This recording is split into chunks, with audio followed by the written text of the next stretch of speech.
সৃষ্টিকর্তা তার সৃষ্টির সম্পর্কে গভীরভাবে চিন্তা ভাবনা করতে বলেছেন কোরআনে। কারণ কিছু সময় চিন্তা করা 70 বছর ইবাদতের সমান। তো দেখেন যে আজকে হচ্ছে 30 তারিখ, আজকে 30/4/2025 সাল বুধবার। মাত্র 4-5 দিন আগেও এই গাছে কোনো ছিল, ফুল ছিল না। হঠাৎ করে গাছে গাছে রাশি রাশি ফুলের আবির্ভাব ঘটছে। দেখেন, এই দেখেন অফুরন্ত ফুল, দেখেন অফুরন্ত ফুল।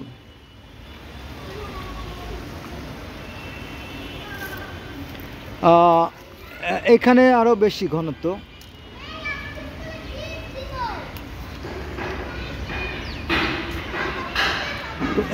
এই ফুলগুলো কিন্তু সব থাকবে না, প্রকৃতির নিয়মে এই ফুলগুলো সব ঝরে যাবে। শুধু এখানেই শেষ না, এখানে আর একটা ফুল গাছ আছে, চলেন আমরা সেখানে যাই। এখানে আছে একটা বেলি ফুল।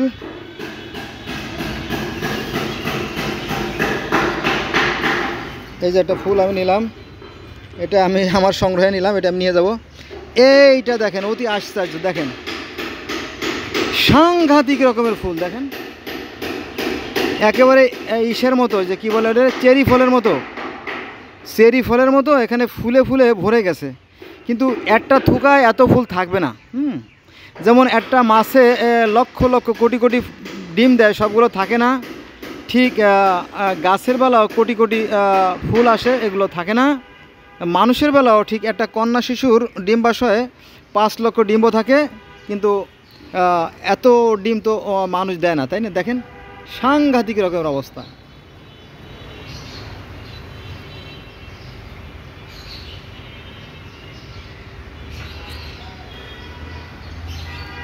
হ্যাঁ, আমি এখান থেকেই ভিডিও করি, অন্যখানে আমি যাব না। রাশি রাশি, এটা হচ্ছে আপনার ই গাছ, ওটা কি বলে, কামরাঙা গাছ।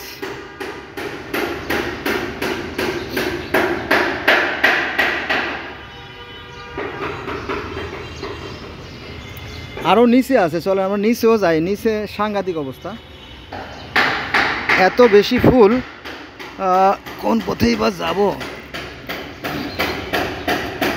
এই দেখেন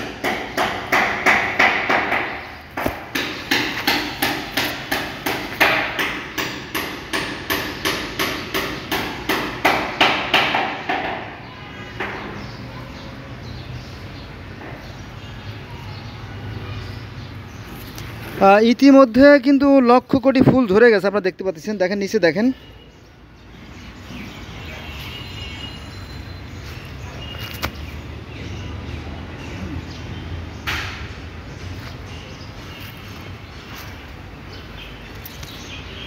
তো জ্ঞানীদের ভাষায় একটা কথা আছে যে কেউ শুয়া কেউ 50, আর কেউ হয়ে মরে কেউ গর্ভে বিনাশ। এটাই সৃষ্টিকর্তার বিধান। দেখবেন যে মাছে লক্ষ লক্ষ মাছের ডিম দেয় আর কি, কিন্তু সব ডিম থাকে না, 2-1টা ফুটে। ঠিক মানুষেরও পেটে আপনার লক্ষ লক্ষ ডিম থাকে, কিন্তু মানুষ অত বাচ্চা দেয় না। হ্যাঁ, কথা বলি, কথার আগে দেখেন মৌমাছি, এখানে কিন্তু প্রচুর মৌমাছি আছে, ওরা উড়ে যায়। মৌমাছি দেখা যাচ্ছে কিনা আমি জানি না, মৌমাছি যা আছে।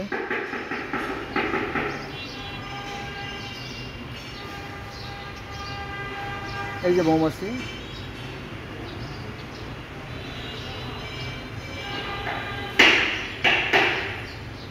যাক এখানে এই গাছকে ঘিরে অনেক কীটপতঙ্গ বেঁচে আছে, সে এক অদ্ভুত রহস্য।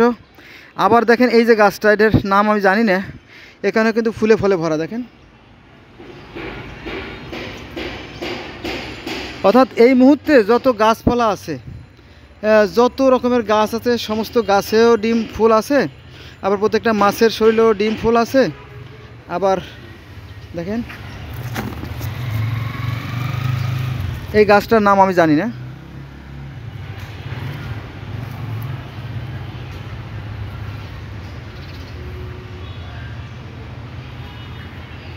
মোট কথা, সৃষ্টিকর্তার বিধানে কোনো পরিবর্তন নাই, সৃষ্টিকর্তার বিধান সর্বত্র একই।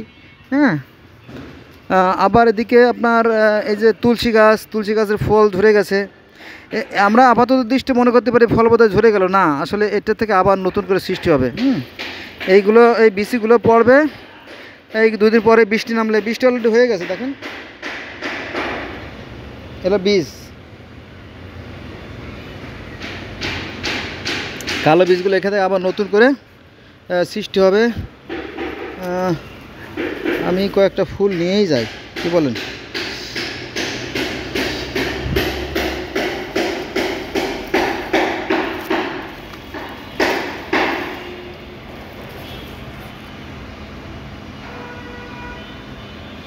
ফুলগুলো কিন্তু অনেক ঝরেও গেছে দেখেন, এই যে।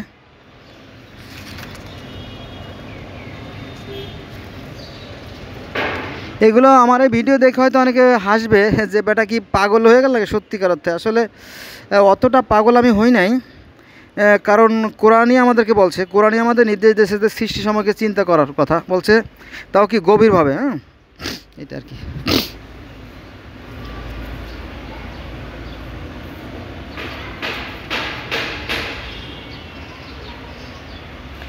এটা প্রমাণ করে যে সৃষ্টিকর্তার কাছে ওটা তুচ্ছ জিনিস। তিনি ইচ্ছে করলে, দেখেন যে একটা গাছে ইচ্ছে করলে তিনি 1 কোটি ফল ধরাতে পারেন, আবার ইচ্ছে করলে তিনি 1 কোটি কেন একটাও ফলাবেন না, সব ঝরে যেতে পারে। ঠিক আছে, সবই এই প্রকৃতির খেলা, প্রকৃতির বিধানের বাইরে আমরা কেউ নই। ঠিক আছে, আসুন আমরা সবাই আমাদের বিবেককে কাজে লাগাই, আমরা মানুষ হই, মানবিক হই, পৃথিবীকে আমরা সুন্দর করে তুলি। এখানে অনেক ফুল আছে, এটা আপনার এই যে পাতাবাহারের গাছ আর কি, পাতাবাহারের গাছ। তারপরে পিছনে আছে জবা গাছ।